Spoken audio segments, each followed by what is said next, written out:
লাংমানি হাদুক সামাজিক সংস্থার উদ্যোগে মাতারবাড়ি বিধানসভা কেন্দ্রের গর্জি এলাকায় শিক্ষা সামগ্রী ও শীতবস্ত্র বিতরণ কর্মসূচি অনুষ্ঠিত হয়। চারা গাছে জল ঢেলে অনুষ্ঠানের শুভ সূচনা করেন অর্থমন্ত্রী প্রণজিৎ সিংহ রায়। এছাড়া ছিলেন গোমতী জেলার সভাধিপতি দেবল দেবরায়, বিধায়ক জিতেন্দ্র মজুমদার, পৌর পরিষদের চেয়ারম্যান শীতল চন্দ্র মজুমদার, ডিডব্লিউএস এর এসডিও শিবপ্রসাদ মজুমদার ও সংস্থার সহসভাপতি রাজু মজুমদার সহ প্রমুখ। অনুষ্ঠানে স্বাগত ভাষণ রাখেন সংস্থার সহসভাপতি রাজু মজুমদার। পরে অর্থমন্ত্রী বক্তব্য রাখতে গিয়ে বলেন, রাজ্য সরকার এই রাজ্যের অন্তিম ব্যক্তি পর্যন্ত বিভিন্ন সুযোগ সুবিধা পৌঁছে দেওয়ার জন্য কাজ করে চলেছে।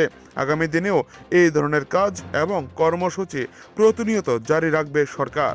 কিন্তু তার মধ্যে আজকের দিনে দাঁড়িয়ে সংস্থাটি যেভাবে গ্রামীণ এলাকা থেকে শুরু করে পাহাড়ে বসবাসকারী উপজাতি অংশের সাধারণ মানুষের মধ্যে সাহায্যের হাত বাড়িয়ে দিয়েছে তা প্রশংসার যোগ্য। মন্ত্রী বলেন, বর্তমানে যে সকল উপজাতির ছেলে মেয়েরা হোস্টেলে থেকে পড়াশোনা করছে তাদের প্রতিদিন ৮০ টাকা করে স্টাইপেন্ড দেওয়া হচ্ছে, কিন্তু সুখবর আগামী ফেব্রুয়ারি মাস থেকে প্রতিদিন ১০০ টাকা করে স্টাইপেন্ড দেওয়া হবে, যা ইতিমধ্যেই মুখ্যমন্ত্রীর কাছে তা পাঠানো হয়েছে। এদিন লংমানি হাদক সামাজিক সংস্থার উদ্যোগে উপজাতি গরিব অংশের মানুষের মধ্যে ৭০টি কম্বল, ৩০টি মশারি ও ছাত্রছাত্রীদের মধ্যে শিক্ষা সামগ্রী বিতরণ করা হয় মন্ত্রী থেকে শুরু করে সমস্ত অতিথিদের হাত ধরে।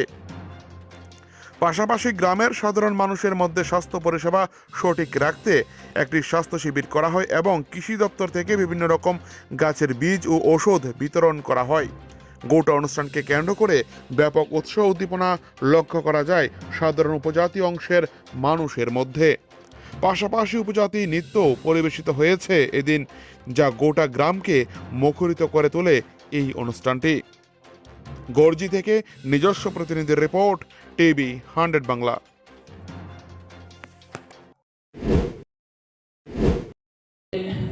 23 বছর আগে আমাদের সৃষ্টি হয়েছে, গুটি গুটি পায়ে আমরা অনেক দূরে গিয়েছি। আমাদের একটাই উদ্দেশ্য থাকে যে আমরা সমাজের যারা দুস্থ, যারা অসহায়, যারা গরিব, ওদের পাশে যাতে দাঁড়াতে পারি, ওদের কিভাবে সহায়তা করা যায় এটার জন্য আমরা সবসময় মুখিয়ে থাকি। আমরা চেষ্টা করি সর্বতভাবে আমাদের ক্ষুদ্র সামর্থ্যের মধ্যে দিয়ে ওদেরকে কিভাবে আমরা সাহায্য করতে পারি। তো আমরা জানি যে এই যে শীত আসছে, শীতের মধ্যে অনেক দুস্থ পরিবার এমন আছে যারা একটা কম্বল জোগাড় করতে পারে না, অথবা আমরা দেখি যে অনেক সময় বৃষ্টির মধ্যে ডেঙ্গু ম্যালেরিয়া এত উপদ্রব হয়, অনেক লোক মারা যায় ডেঙ্গু ম্যালেরিয়ার আক্রমণে। তো ওদের মশারির অভাবে ওরা ডেঙ্গু ম্যালেরিয়া থেকে বাঁচতে পারে না। সেজন্য আমরা চেষ্টা করেছি যে আজকের এই অনুষ্ঠানের মাধ্যমে এখানে কিছু আমরা ৭০টা কম্বল দেব, ৩০টা মশারি দেব। তো আমি আশা করি এই এলাকার যারা দুস্থ ওদের এটা কাজে লাগবে। এটা আমাদের একটা ক্ষুদ্র প্রয়াস। তো আমরা চেষ্টা করব এই প্রয়াসটা সামনের দিকে আরো এগিয়ে নিয়ে যেতে।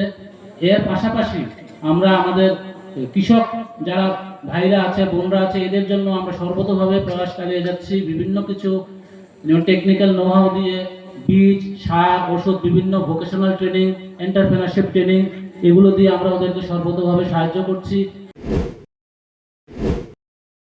যারা বয়োজ্যেষ্ঠ ব্যক্তিবর্গ,